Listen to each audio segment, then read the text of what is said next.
بسم اللہ الرحمن الرحیم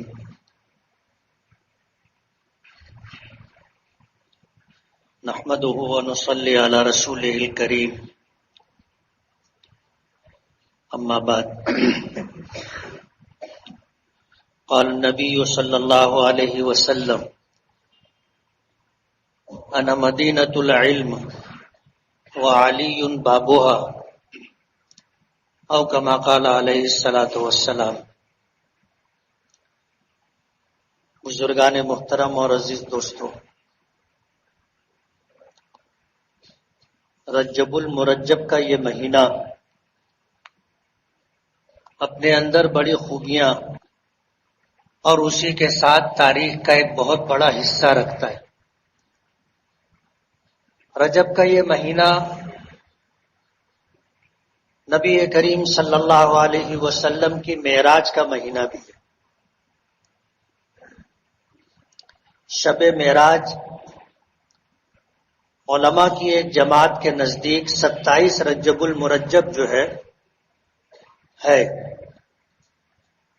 یہ وہ خوبی اور کمال ہے جو اللہ پاک نے اپنے نبیوں میں سے کسی کو عطا نہیں کیا سوائے ہمارے آقا جناب رسول اللہ صلی اللہ علیہ وسلم کے۔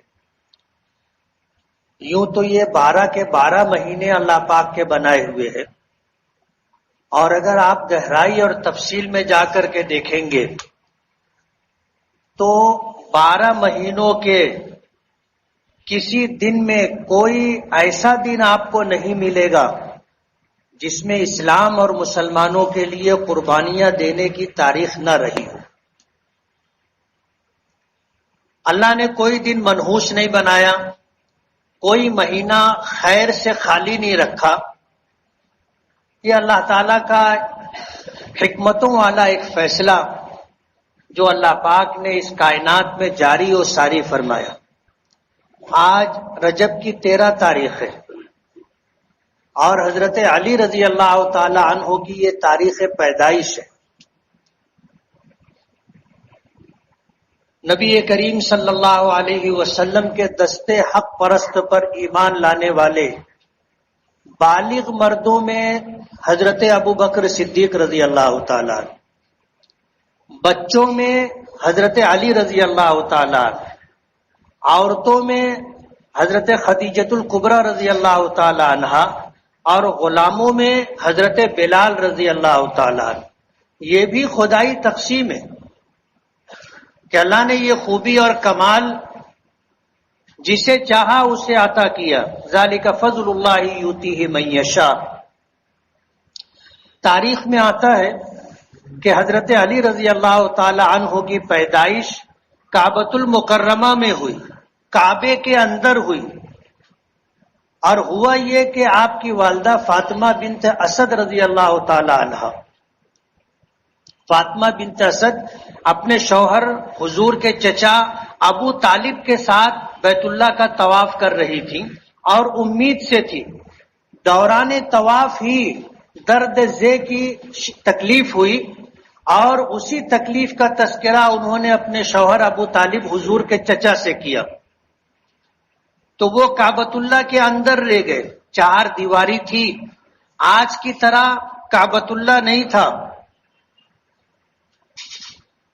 کہ جسے چاہیں داخل ہونے دیں اور جسے چاہیں روک دیں، یہ بات نہیں تھی۔ کعبے میں داخلہ آسان تھا۔ کعبے کی جو تاریخ رہی ہے وہ یہ کہ مختلف ادوار میں اس کی تعمیر ہوتی رہی۔ خود نبی کریم صلی اللہ علیہ وسلم کے زمانے میں ایک تعمیر ہوئی تھی۔ آپ نے واقعہ سنا ہوگا کہ سیلاب آیا اور یہ کعبے کی عمارت وادی میں ہے، یعنی چاروں طرف پہاڑ ہے، نشیب اور گہرائی بیت اللہ ہے۔ سیلابی پانی بھر گیا، بیت اللہ کی دیواریں منہدم ہو گئی۔ قریش مکہ نے طے کیا کہ بیت اللہ کی تعمیر کرنی ہے، لیکن اس میں حلال پیسہ صرف لگے گا۔ اب حلال پیسہ لگے گا، حرام اور مشتبہ مال نہیں لگایا جائے گا، یہ فیصلہ لیا گیا۔ اب جو حلال پیسہ جمع ہوا وہ حلال پیسہ کم تھا. یہی وجہ ہے کہ حتیم کا وہ حصہ، جن لوگوں نے حج عمرے کی سعادت حاصل کی ہے انہوں نے دیکھا ہوگا کہ مغربی شمالی سمت میں کعبۃ اللہ جو ہے اس کے گرد ایک دائرہ، نصف دائرے میں ایک دیوار ہے. یہ حصہ حتیم کہلاتا ہے.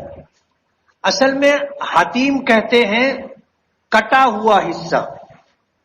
کعبۃ اللہ کی عمارت آج چوکور دکھائی دیتی ہے، لیکن اصل میں کعبۃ اللہ چوکور نہیں تھا بلکہ لمبا تھا. مشرکین مکہ کے پاس جب حلال کمائی کم پڑی تو ایک سمت سے انہوں نے کعبہ کم کر دیا. علماء نے لکھا ہے کہ 6 گز کا حصہ کعبۃ اللہ کا باہر ہے، کعبۃ اللہ کی دیوار کے باہر ہے، جس کو حتیم کہتے. یہ بھی اللہ کی ایک حکمت تھی، انہوں نے جس طرح چاہا بنا دیا.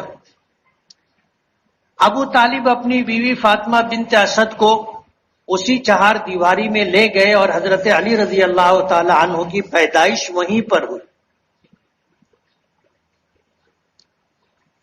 بعد میں زمانہ گزرتا رہا اور حالات کچھ اس طرح کے بنے کہ پھر بیت اللہ میں دروازہ لگا دیا گیا اور اس میں تالا لگ گیا، اور پھر اس زمانے میں ایک خاندان کے پاس اس تالے کی چابی دینا طے ہوئی.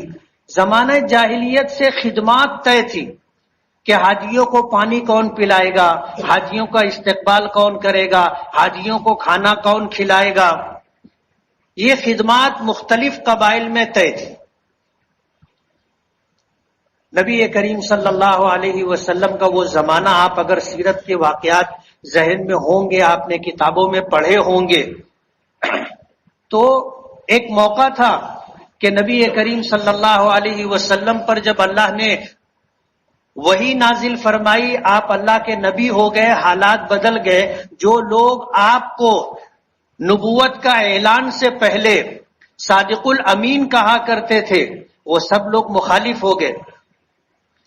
ایک موقع آیا، نبی کریم صلی اللہ علیہ وسلم نے اس شخص سے جس کے پاس بیت اللہ کے دروازے کی چابی تھی، حضور نے یہ خواہش ظاہر کی کہ میں چاہتا ہوں کہ بیت اللہ میں داخل ہو کر کے 2 رکعت نماز ادا کر لوں. تو اس شخص نے چابی دینے سے انکار کر دیا تھا، چابی نہیں دی تھی، اس لیے کہ وہ لوگ اسلام مخالف تھے، حضور پاک صلی اللہ علیہ وسلم کی نبوت اور رسالت کو ماننے والے لوگ نہیں تھے.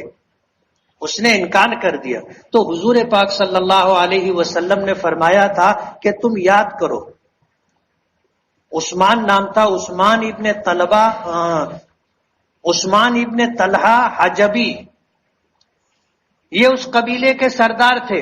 حضور نے ان سے چابی مانگی تو انہوں نے انکار کر دیا. تو حضور نے فرمایا تھا کیا ہوگا اس دن جس دن یہ چابی میرے ہاتھ میں ہوگی اور میں جسے دے دوں گا قیامت تک اس کے خاندان میں رہے گی. تو عثمان ابن طلحہ حجبی نے کہا تھا کہ یہ دن نہیں آئے گا جب تک قبیلے قریش کی ایک آنکھ بھی چمکتی رہے گی. قبیلے قریش کی ایک آنکھ بھی چمکتی رہے گی، یعنی ایک آدمی بھی زندہ رہے گا، اس وقت تک یہ چابی تم کو نہیں مل سکتی. جب مکۃ المکرمہ فتح ہوا اور حضور فاتحانہ مکے میں داخل ہوئے سن 8 ہجری میں، حضور پاک صلی اللہ علیہ وسلم نے عثمان کو بلایا اور بیت اللہ کی چابی مانگی. ظاہر بات ہے اب تو مکے کے فاتح تھے مسلمان، اور ان کے سرخیل اور ان کے امیر نبی کریم صلی اللہ علیہ وسلم، اسے چابی لا کر کے دینی پڑی. حضور نے کعبۃ اللہ کا دروازہ کھولا، اندر تشریف لے گئے، آپ نے 2 رکعت نماز ادا کی، دیر تک کعبے کے اندر رہے اور باہر آئے، اور آنے کے بعد چابی آپ کے ہاتھ میں تھی. حضور پاک صلی اللہ علیہ وسلم نے عثمان ابن طلحہ حجبی کو بلایا اور بلا کر کے کہا کہ تمہیں یاد ہے ایک وقت تھا کہ میں نے تم سے بیت اللہ کی یہ چابی مانگی تھی اللہ کے گھر میں 2 رکعت نماز پڑھنے کے لیے، تو تم نے انکار کر دیا تھا۔ میں نے کہا تھا کہ ایک وقت آئے گا کہ یہ چابی میرے ہاتھ میں ہوگی اور میں جسے دے دوں گا قیامت تک اس کے خاندان میں رہے گی، اس خاندان سے چابی لینے والا ظالم ہوگا۔ سعودیہ میں حکمراں بدلتے رہے، بادشاہتیں بدلتی رہی، لیکن کسی نے بھی بیت اللہ کی چابی اس خاندان کے لوگوں سے نہیں لی، اس لیے کہ حضور نے فرمایا تھا کہ تم سے جو چابی لے گا وہ ظالم ہوگا۔ حضرت عباس رضی اللہ تعالی عنہ کھڑے تھے، حضور کے چچا۔ جب حضور نے یہ بات فرمائی تو کہنے لگے کہ بھتیجے یہ چابی آپ مجھے دے دیں۔ حضور نے فرمایا کہ نہیں۔ عثمان ابن طلحہ حجبی سے کہا کہ تم نے مجھے 2 رکعت نماز ادا کرنے کے لیے بیت اللہ کھولنے کے لیے چابی نہیں دی تھی، میں تمہیں قیامت تک کے لیے اللہ کے گھر کی چابی دیتا ہوں۔ آج بھی وہی خاندان ہے جس کے پاس بیت اللہ کی چابی ہے۔ اس خاندان نے 3 چابیاں بنوائی تھی، بیت اللہ کے دروازے بھی بدلتے رہے، تالے بھی بدلتے رہے، تو جو تالا ہے اس کی 3 چابیاں بنوائی۔ ایک چابی اس نے شاہ فہد کو دی تھی، اور ایک چابی ہندوستان کے مشہور عالم دین حضرت مولانا علی میاں ندوی رحمت اللہ علیہ کو دی تھی۔ ہندوستان کے لیے اعزاز کی بات ہے، ہندوستان کے ایک ایسے عالم جن کی اس طرح قدردانی علماء اور حکمراں کرتے ہیں کہ انہوں نے بیت اللہ کی چابی ان کو دی تھی۔ حضرت علی میاں ندوی رحمت اللہ علیہ کے انتقال کے بعد وہ چابی وہاں واپس پہنچائی گئی۔ تو حضرت علی کی پیدائش بیت اللہ کے اندر ہوئی تھی۔ مسلمانوں کے 4 خلیفہ ہیں، حضرت ابو بکر صدیق جنہوں نے بلوغ کی حالت میں کامل ہوش و حواس اور عقل کے ساتھ ایمان قبول کیا تھا، حضور پاک صلی اللہ علیہ وسلم کے دوست تھے، مکے کے خوشحال اور عزت دار شخص تھے، تاجر تھے اور اپنی تجارت میں مشہور تھے۔ حضور پاک صلی اللہ علیہ وسلم نے جس وقت ایمان کی دعوت دی سب نے انکار کیا۔ ایک ابو بکر تھے جنہوں نے سنتے ہی ایمان قبول کیا تھا، بغیر کسی تردد کے، بغیر سوچے سمجھے، کہتے ہیں نا کہ آدمی پھر فیصلہ لیا، کچھ سوچا نہیں، لیکن حضرت ابو بکر نے کامل ہوش و حواس کے ساتھ ایمان قبول کیا تھا۔ حالانکہ ترتیب اگر آپ دیکھو گے تو سب سے پہلے ایمان قبول کرنے والی حضرت خدیجہ رضی اللہ تعالی۔ حضور جب آئے تھے غار حرا سے تو جو حالات تھے وہ حضرت خدیجہ کے سامنے تھے۔ حضرت حضور پاک صلی اللہ علیہ وسلم نے جب اس بات کا تذکرہ کیا تو سب سے پہلے تصدیق کرنے والی، سب سے پہلے حضور کو ہمت اور حوصلہ دینے والی، اور سب سے پہلے آپ کی رفاقت کے ساتھ حق رفاقت ادا کرنے والی حضرت خدیجہ رضی اللہ تعالی۔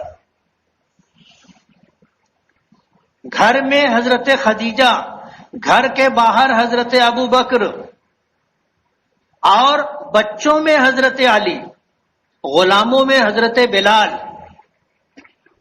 ایک زمانہ تھا حضور معراج پر گئے، واپس تشریف لائے، اور آپ نے اہل مکہ کو اپنے سفر کا تذکرہ کیا۔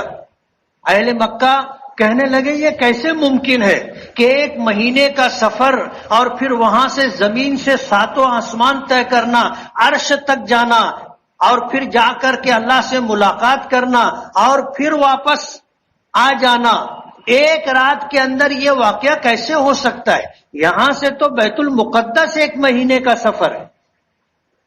حضرت ابو بکر صدیق رضی اللہ تعالی عنہ سے کسی نے کہا، مکے کے لوگوں نے، کہ اگر کوئی شخص یہ کہے کہ میں راتوں رات بیت المقدس گیا اور واپس آ گیا تو تم اس شخص کے بارے میں کیا کہو گے؟ تو حضرت ابو بکر نے کہا کہ پہلے یہ بتاؤ کہ یہ کہنے والا شخص کون ہے؟ لوگوں نے کہا تمہارے ساتھی محمد ہے. تو کہنے لگے اگر وہ کہتے ہیں تو سچ کہتے، اگر وہ کہتے ہیں تو سچ کہتے ہیں. ہم تو اس سے بڑی بات کی تصدیق کرتے ہیں کہ ہم حضور کے ساتھ مجلس میں ہوتے ہیں، اللہ کے رسول کی کیفیت بدلتی ہے، اور پھر آپ اپنی آنکھیں کھول کر کے کہتے ہیں کہ اللہ کا ایک فرشتہ جبرائیل آیا تھا اور اللہ کا یہ پیغام دے کر کے گیا. 7ویں آسمان سے اس فرشتے کا آنا اور پھر وہی پہنچا کر کے اللہ کا پیغام پہنچا کر کے چلے جانا ایک لمحے میں ہوتا ہے، ہم اس کی تصدیق کرتے ہیں. یہ تو رات بھر کی بات ہے.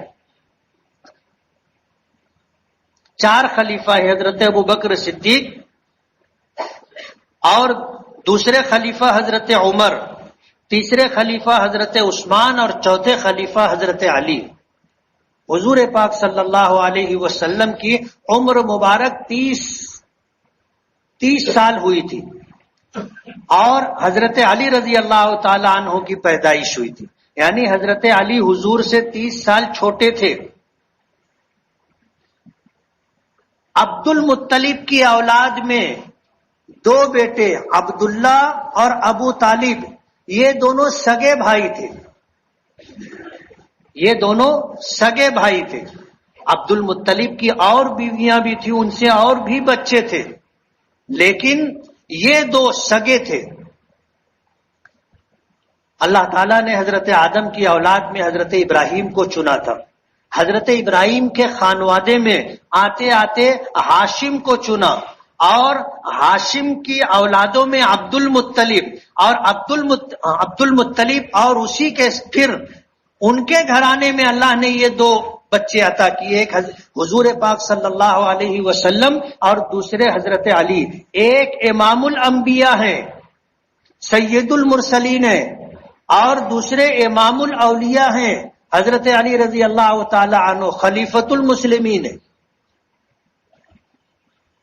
حضور نے فرمایا کہ میں علم کا شہر ہوں اور علی اس کے دروازے.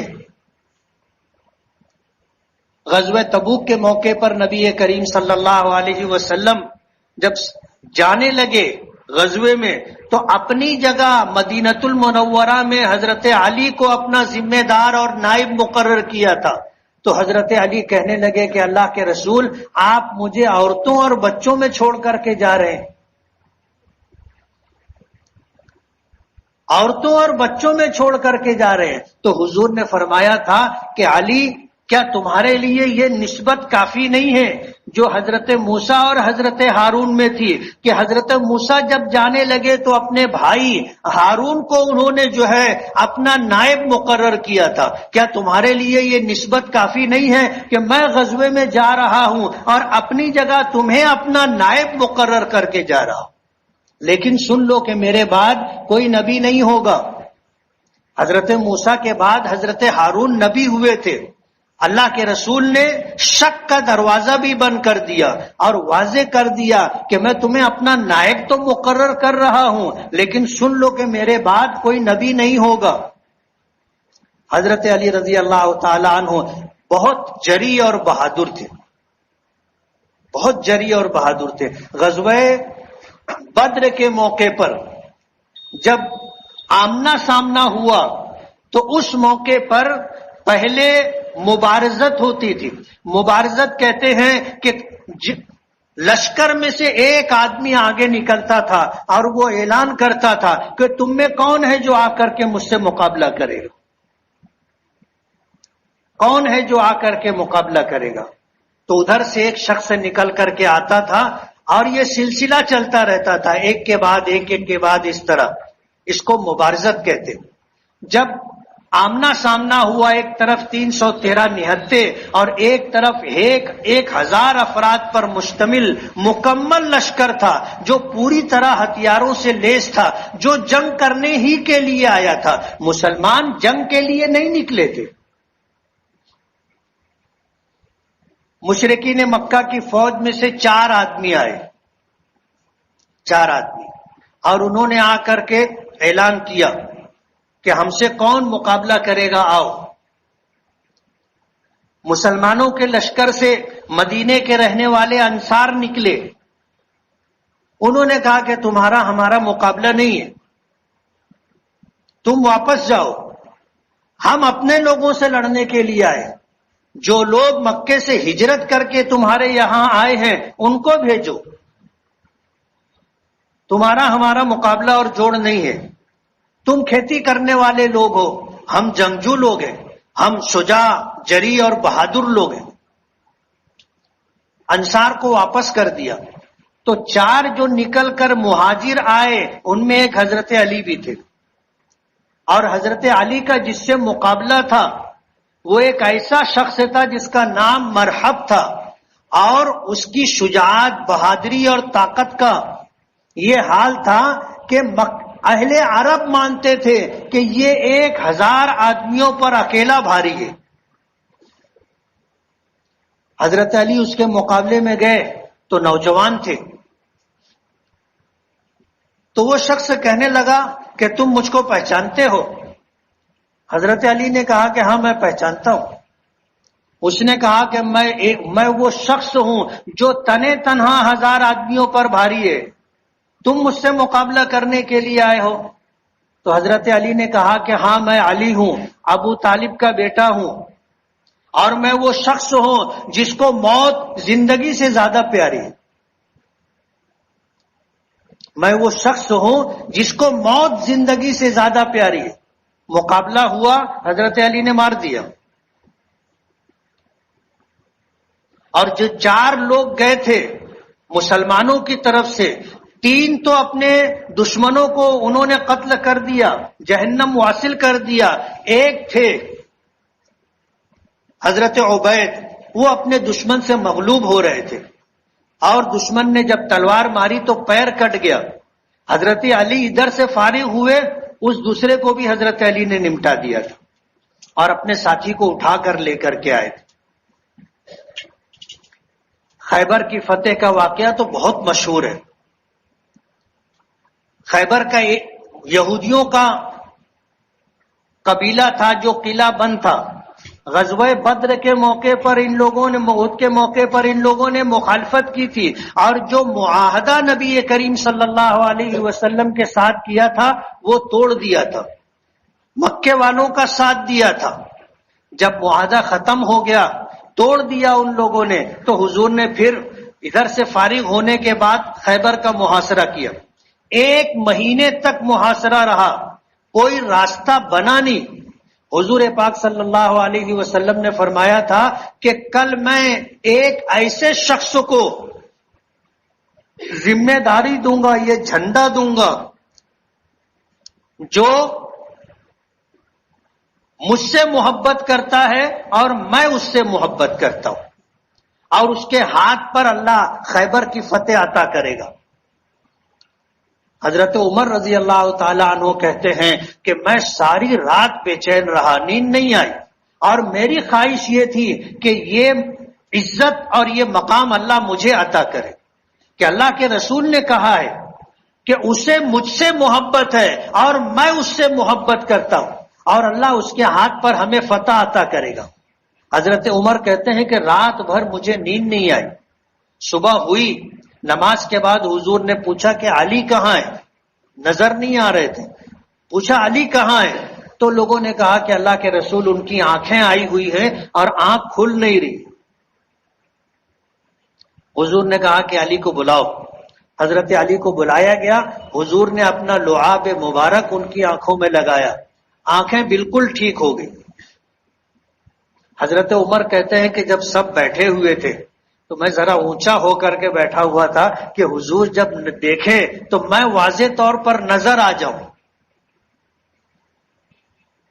لیکن حضور نے حضرت علی کو بلایا اور جھنڈا ان کو عطا کیا۔ حضرت علی ہیں جنہوں نے خیبر کا دروازہ توڑا تھا،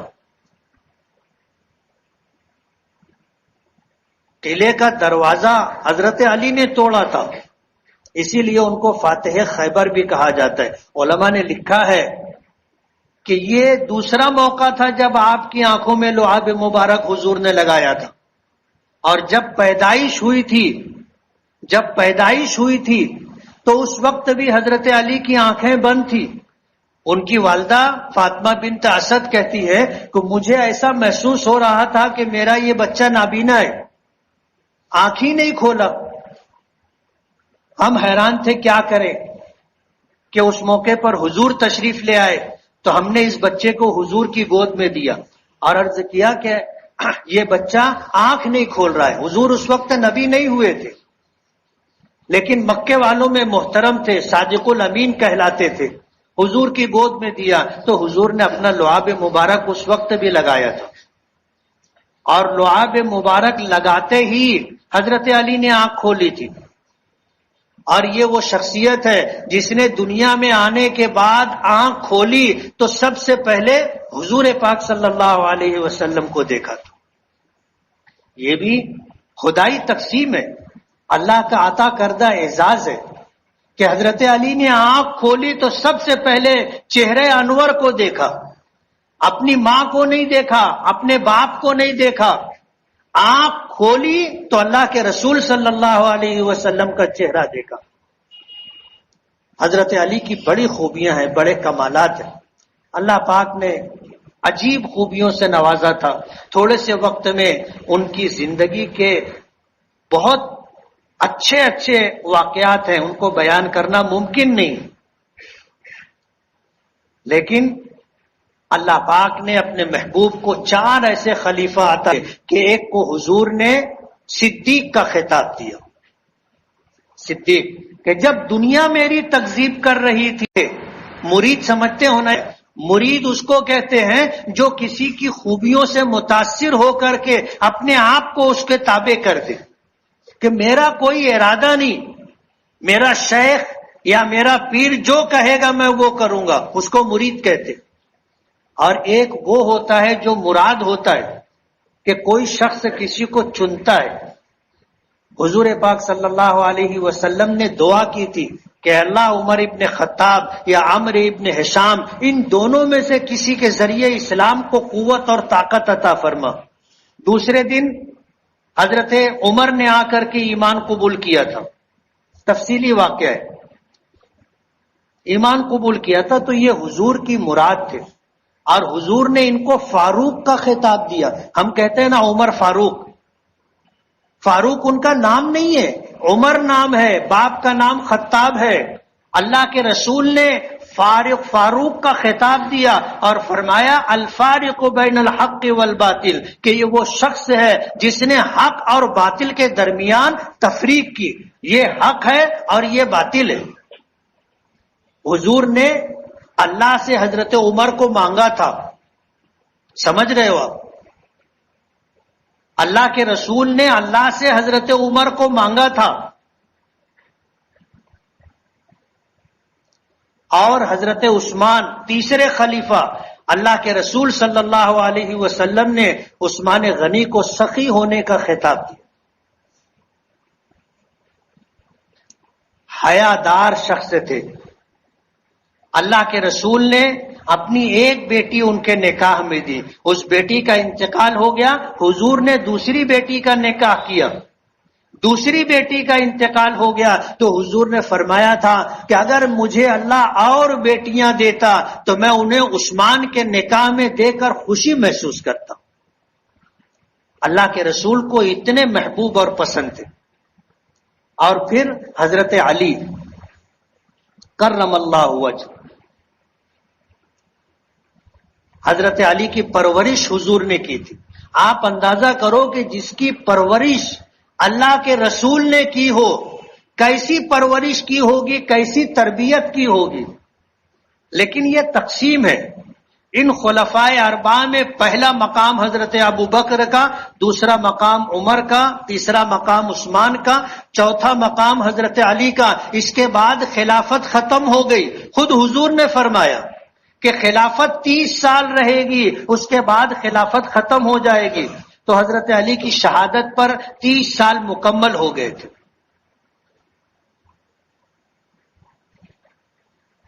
حضرت عائشہ صدیقہ رضی اللہ تعالی عنہا سے کسی نے پوچھا تھا کہ اللہ کے رسول کو سب سے زیادہ محبت کس سے تھی؟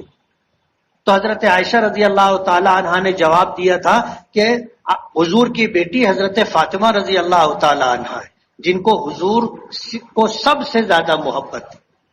پوچھا کہ مردوں میں سب سے زیادہ محبت کس سے تھی؟ فرمایا کہ فاطمہ کے شوہر حضرت علی سے تھی۔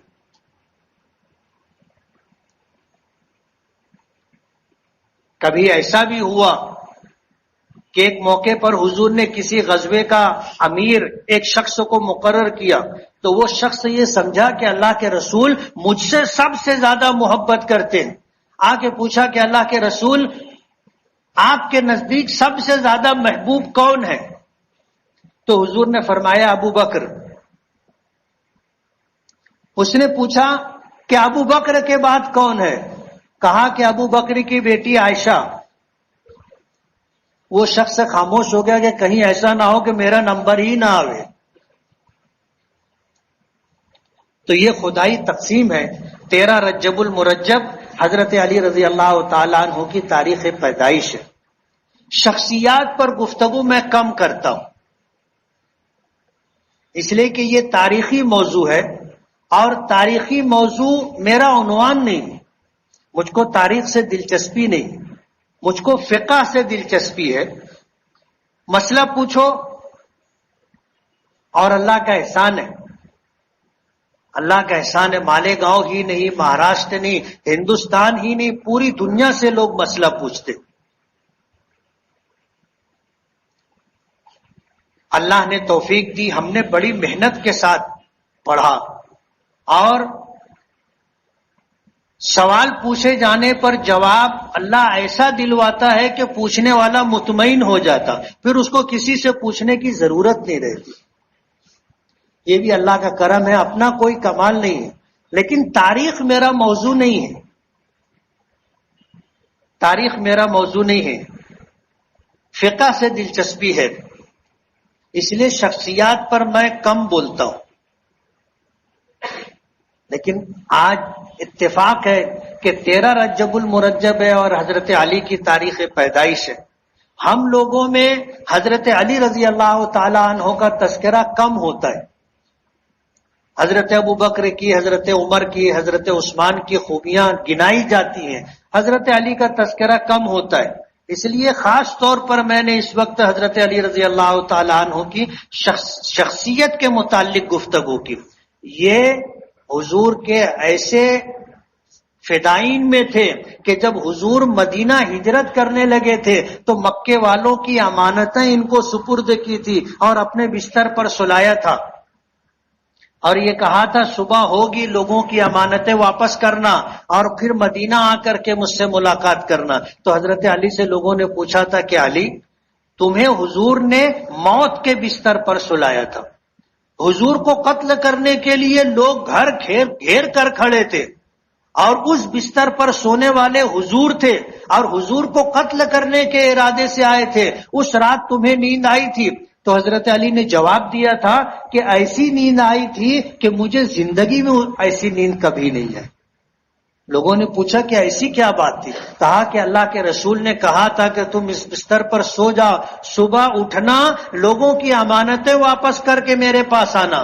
تو مجھے یقین ہو گیا تھا کہ آج کی رات مجھے موت نہیں آئے گی، صبح تک میں زندہ رہوں گا اور لوگوں کی امانتیں واپس کر کے میں حضور سے ملاقات کروں۔ اور یہ معمولی بات نہیں ہے کہ اللہ کے رسول نے اس کام کے لیے حضرت علی کو چنا تھا۔ حضرت علی رضی اللہ تعالیٰ عنہ خلفائے اربعہ میں سے چوتھے نمبر کے خلیفہ ہے جن پر خلافت ختم ہوئی۔ کہتے ہیں درخت اپنے پھل سے پہچانا، پھول خوشبو سے پہچانا جاتا ہے، اور شخصیت اپنے شاگردوں سے پہچانی جاتی ہے۔ آپ دیکھو صحابہ کرام حضور کا تعارف ہیں، صداقت دیکھنی ہو تو ابو بکر کو دیکھو، یعنی حضور کی صداقت دیکھنی ہو تو ابو بکر کو دیکھو، حق و باطل میں فرق کرنا، انصاف اگر دیکھنا ہو تو عمر کو دیکھو، حیا دیکھنا ہو تو عثمان کو دیکھو، اور شجاعت و بہادری دیکھنا ہو تو علی کو دیکھو۔ حضور کی ساری خوبیاں اللہ نے ان کے شاگردوں میں منتقل کر دی تھی، اور یہ سلسلہ آج تک جاری ہے اور قیامت تک جاری و ساری رہے گا۔ حضرت علی رضی اللہ تعالی عنہ کی ولادت 13 رجب المرجب کو ہوئی تھی اور کعبۃ اللہ کے اندر ہوئی تھی،